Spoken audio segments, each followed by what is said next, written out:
Cuba is not an island unto itself, and our concern is not ended by mere expressions of non-intervention or regret. This is not the first time in either ancient or recent history that a small band of freedom fighters has engaged the armor of totalitarianism. It is not the first time that communist tanks have rolled over gallant men and women fighting to redeem the independence of their homeland. Nor is it by any means the final episode in the eternal struggle of liberty against tyranny anywhere on the face of the globe, including Cuba itself. History is the news that's worth remembering. Out of the news of this week, you'll remember the attempt of Cuban exiles to reestablish a foothold in their homeland, a tactical failure that became a strategic defeat for Cuban democracy and American prestige. Your correspondent, Walter Cronkite.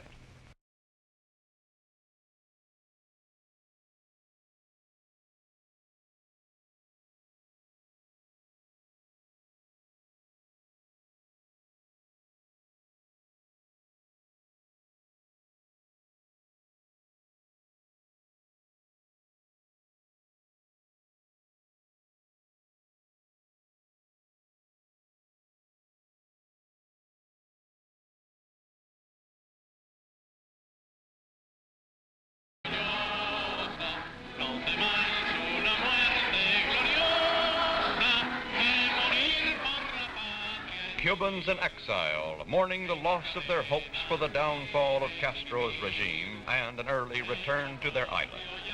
This is Miami.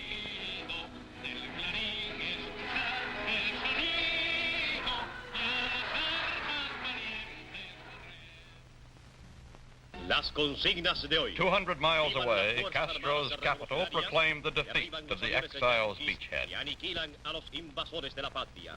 No bajemos la guardia. Long live the revolutionary forces which are shooting down Yankee planes and are smashing the invaders of the land.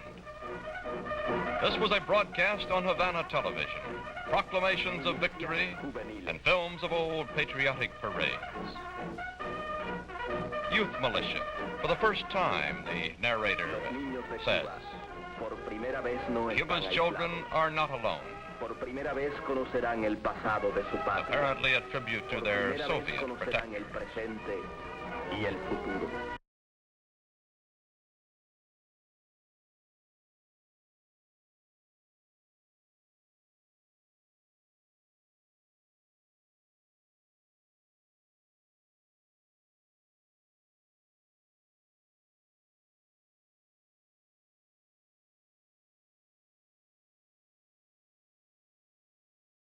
Hoy son más niños, porque mayor es la oportunidad en ellos de lograrse como hombres. Today, he says, they have greater opportunities to become men.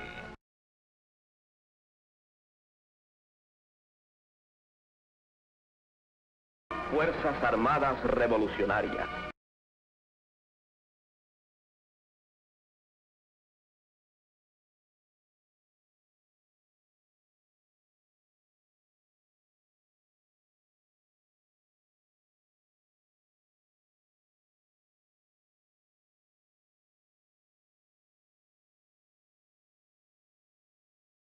Nuestro país ama la paz, pero hoy, Día de los Trabajadores...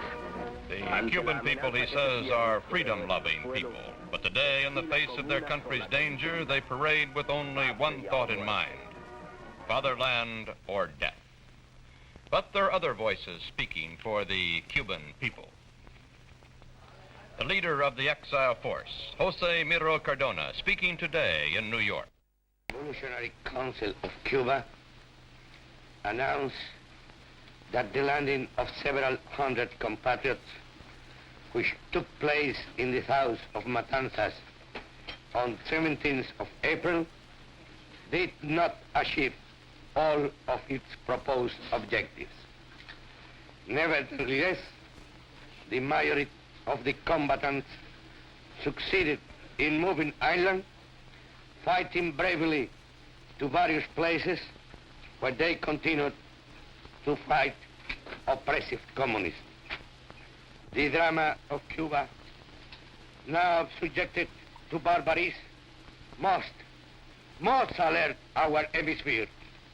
Either Cuba throws off the yoke that oppresses it with the coordinated forces of all the nations of this continent, or this hemisphere will succumb inevitably before the thrust of the Soviet Empire.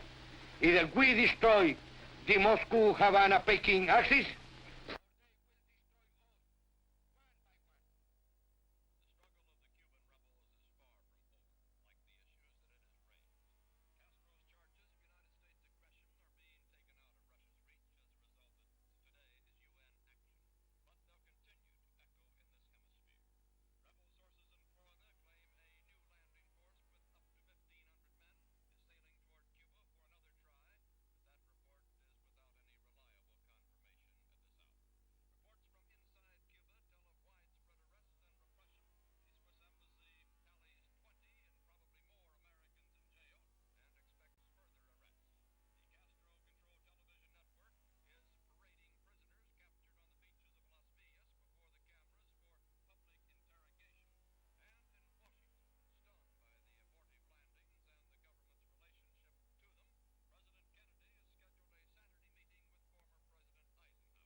mysteries about where the invaders came from, what they hoped to accomplish, why they failed, just what role the United States played in this Cuban misadventure. We'll examine the answers in just a moment after a word from Firestone. Firestone has always guaranteed the quality of its tires. Tires that are Speedway proved for your turnpike safety. And now, every Firestone tire carries a new nationwide road hazard guarantee. For instance, Firestone's Deluxe Champion is so superior in quality that Firestone guarantees it for 24 months against failure from blowouts, cuts, bruises, or breaks caused by normal road hazards, such as glass, rocks, chuck holes, and curbs encountered in everyday driving. This is in addition to the famous Firestone lifetime guarantee on quality of workmanship and materials. Under both guarantees, repairs are made without charge, and replacements are prorated on tread wear. But remember, a tire guarantee is only as good as the company behind it, and Firestone's guarantee is honored by 50,000 Firestone dealers and stores throughout the United States. So you get immediate service if tire trouble should occur. To make sure you have a real tire guarantee, make sure there's a good company behind it.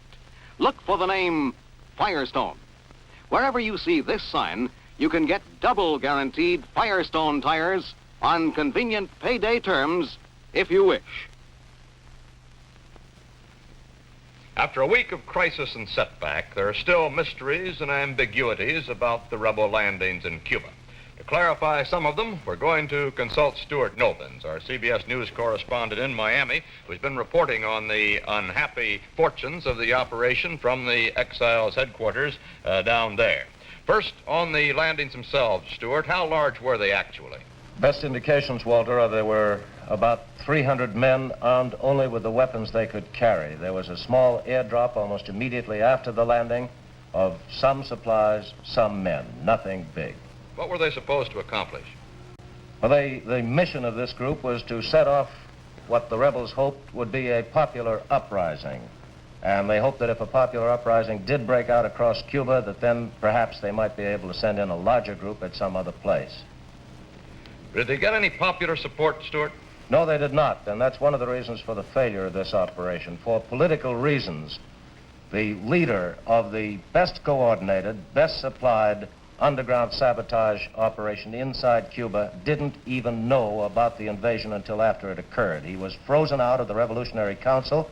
His name is Manolo Rai, head of the MRP and the executive of the underground operation in Cuba, which incidentally has been completely disrupted and disorganized since the fiasco of Las Villas.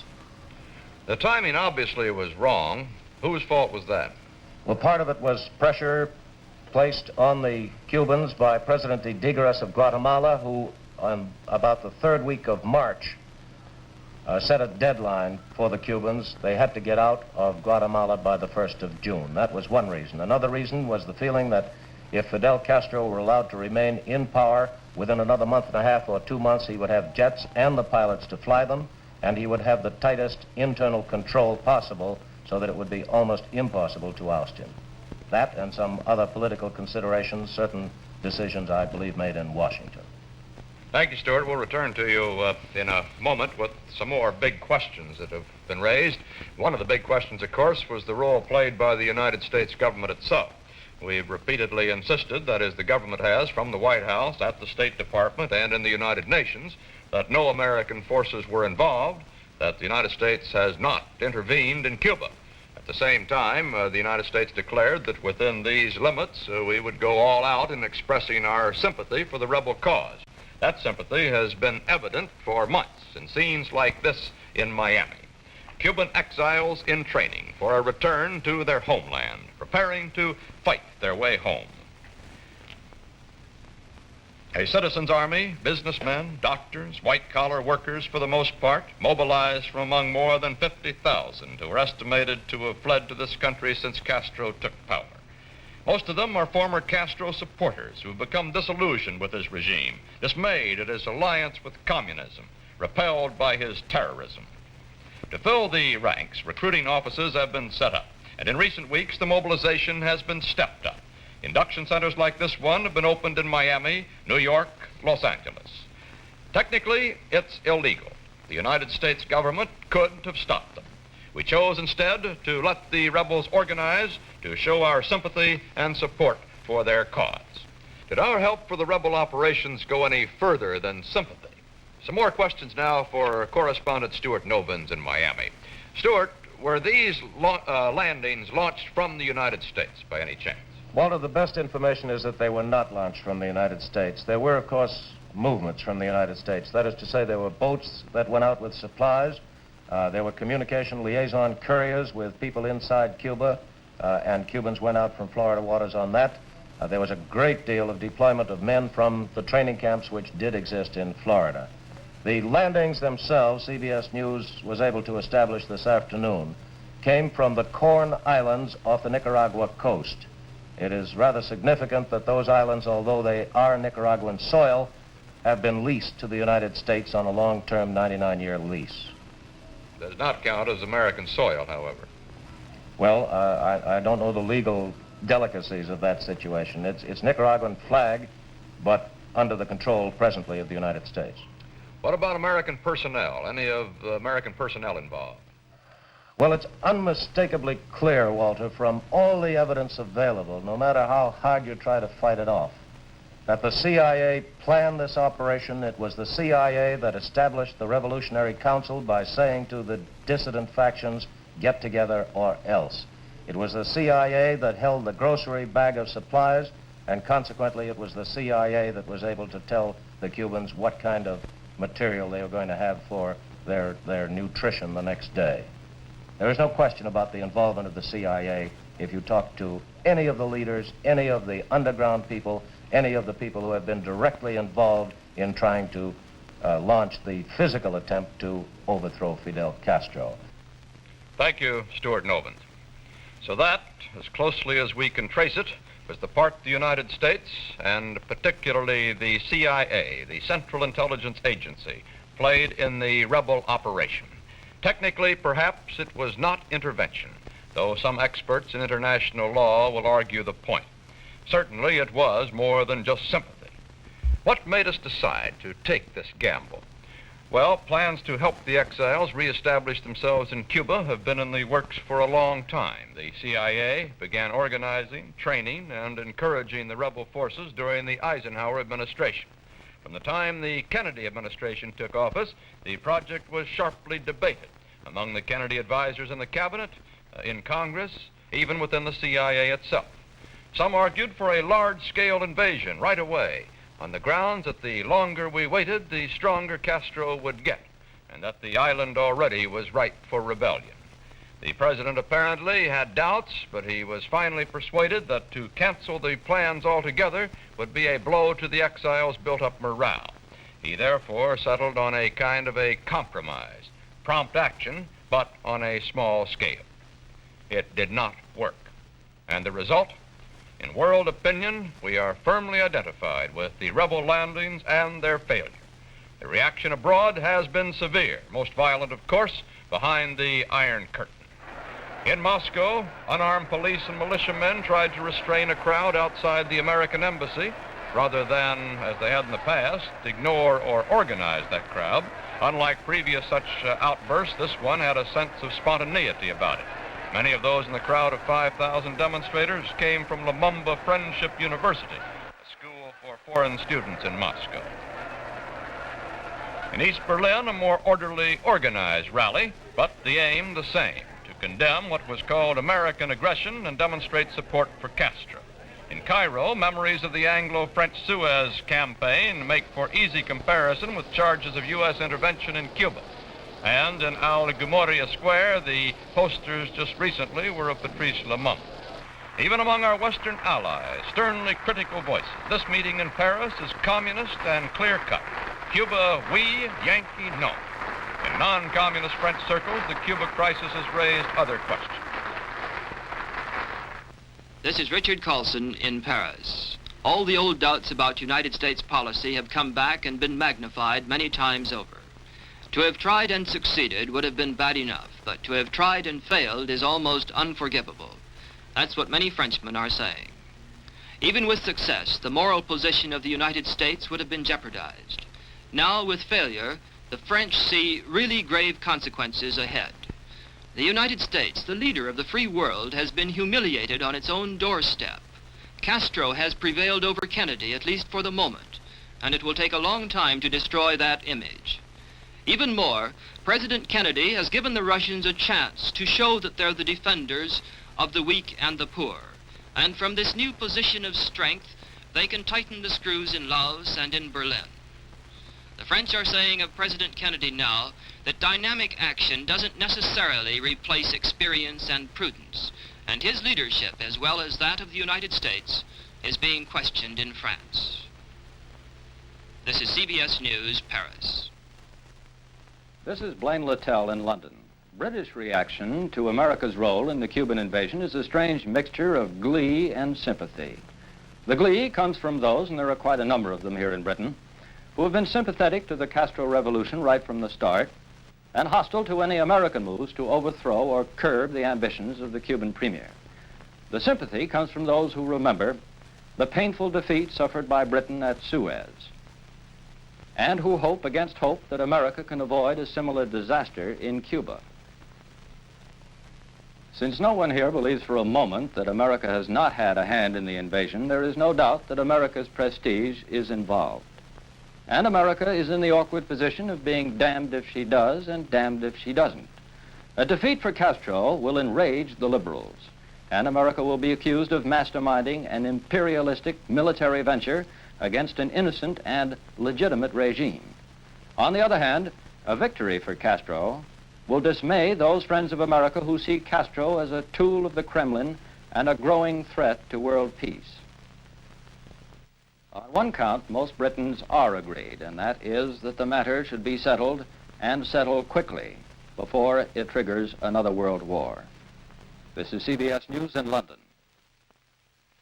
At the United Nations, the debate which began Monday has outlasted the invasion. A report now from Richard C. Hottelet. The United States stands today in the eyes of its friends and of its enemies in embarrassment and disarray. Whatever the concealed facts may be, the widely drawn conclusions among our friends here at UN headquarters are roughly these.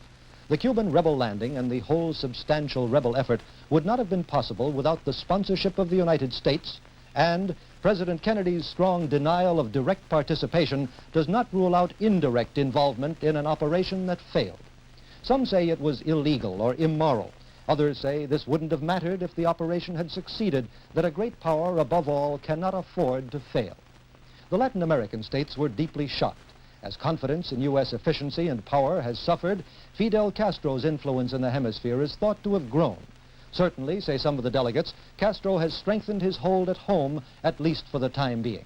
And by beating off this assault, he has increased his appeal to all the elements of social, economic, or emotional discontent in the other republics who may now believe that he cannot be stopped. The Latin American governments are keenly sensitive to this pressure from below, and until Washington retrieves its position fully, some delegates here are afraid that President Kennedy's great program of economic cooperation, his Alliance for Progress in the Western Hemisphere, may find the Latin capitals less eager to join in open partnership with the United States. But the practical consequences should not be over-dramatized. Things have not worked out entirely Castro's way. This afternoon, the Western camp in the United Nations beat off an attempt to use the Cuban crisis to drive a wedge into the Pan-American system. The Soviet bloc and many Asian African delegates made determined efforts to keep the Cuban problem directly before the full United Nations, where they could give Castro their support. But a two-thirds majority voted to make it primarily the concern of the Organization of American States. Castro's success may, as Adlai Stevenson has suggested it should, also have aroused alarm over his new potential. Criticism from both sides of the Iron Curtain, including the countries whose interests we hope to serve, the countries of Latin America, which are threatened by Castro's influence. This is the price of our support for the rebel operation. Today, in his news conference, the President acknowledged the failure and took the responsibility for it. But he has also indicated that American efforts to dislodge communism from the hemisphere will continue. That was the grim burden of his speech in Washington yesterday. Should it ever appear that the inter-American doctrine of non-interference merely conceals or excuses a policy of non-action, if the nations of this hemisphere should fail to meet their commitments against outside communist penetration, then I want it clearly understood that this government will not hesitate in meeting its primary obligations, which are to the security of our nation.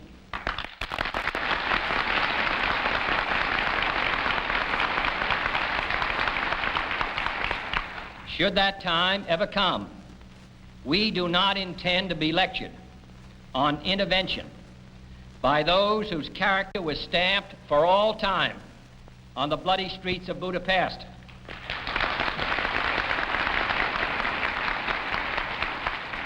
Nor would we expect or accept the same outcome which this small band of gallant Cuban refugees must have known that they were chancing, determined as they were against heavy odds to pursue their courageous attempts to regain their island's freedom. Cuba must not be abandoned to the communists, and we do not intend to abandon it either. But the question now, what can we do to regain Cuba? Some observations on that problem in a moment from Howard K. Smith, Chief CBS Correspondent in Washington. First, a word from Firestone. While their car gets its free Firestone safety check, this family goes for a look inside the Firestone store. Firestone dealers and stores have everything for the house, but the head of this house knows exactly what he wants. He's after a backyard grill, and Firestone has them, all sizes, all prices, including this copper tone grill that's as compact as the Firestone price. But no summertime chef could ignore this larger grill, complete with spit, motor, silver sand hood, and a convenient coal chute. And will you look at this deluxe outdoor kitchen with a chrome spit and grill, side draft ventilation, and a Formica side table. And when it comes to outdoor comfort, Firestone has all kinds of folding chairs with handsome Firestone Volan webbing, comfortably padded chairs, or the lazy luxury of deluxe aluminum yacht chairs. To complete their colorful outdoor dining room, the whole family agreed on this aluminum table under its beautiful Montego pattern umbrella. Yes, Father's got everything rolling now, even this adjustable chaise with the convenience of rubber-tired wheels. It's from Firestone, too. In fact, everything is convenient about selecting your outdoor living requirements at your nearby Firestone dealer or store, including convenient payday terms if you wish. The Cuban disaster is crystallizing many changes in Washington. Perhaps the least of the changes will be a rolling of heads in the American agency which made the miscalculation of Cuban strength. It is the same agency that helped to overthrow Laos' neutralist premier last year and thereby gave Russia the excuse for the current penetration of Laos. And it's the same agency that was responsible for the U-2 disaster of last spring. So it will almost certainly be made to undertake some changes now.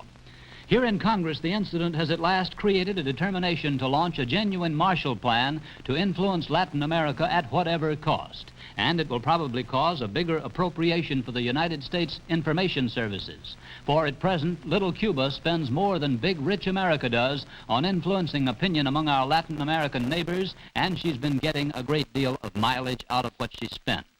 But the chief consequence of the trouble is going to be diplomatic. The President is now putting the Organization of American States virtually on notice. It will have to wake up to a joint responsibility to end Russian penetration of the hemisphere, or the United States will prepare to act alone.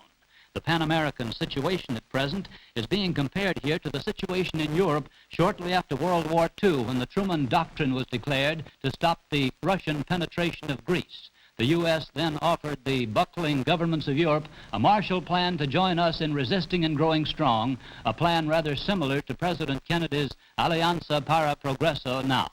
The deadline for agreeing to that plan may be the Pan American Conference to be held in Quito, Ecuador, 1 month from now. The hope here is that our neighbors will accept and will act with us. But whether they do or not, the bets here tonight are that Castro will not be allowed to last another year in Cuba. This is Howard K. Smith in Washington. Howard Smith's look ahead. Now, one last look back to add up the unhappy toll. The old cry of Yankee imperialism has been revived.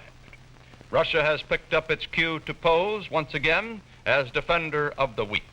And Castro's position is stronger than it was before. The fact that the island did not answer our signal to rise against him makes it harder to challenge his right to rule. The fact that he stood up to Washington's pressure enhanced his prestige in the Latin world.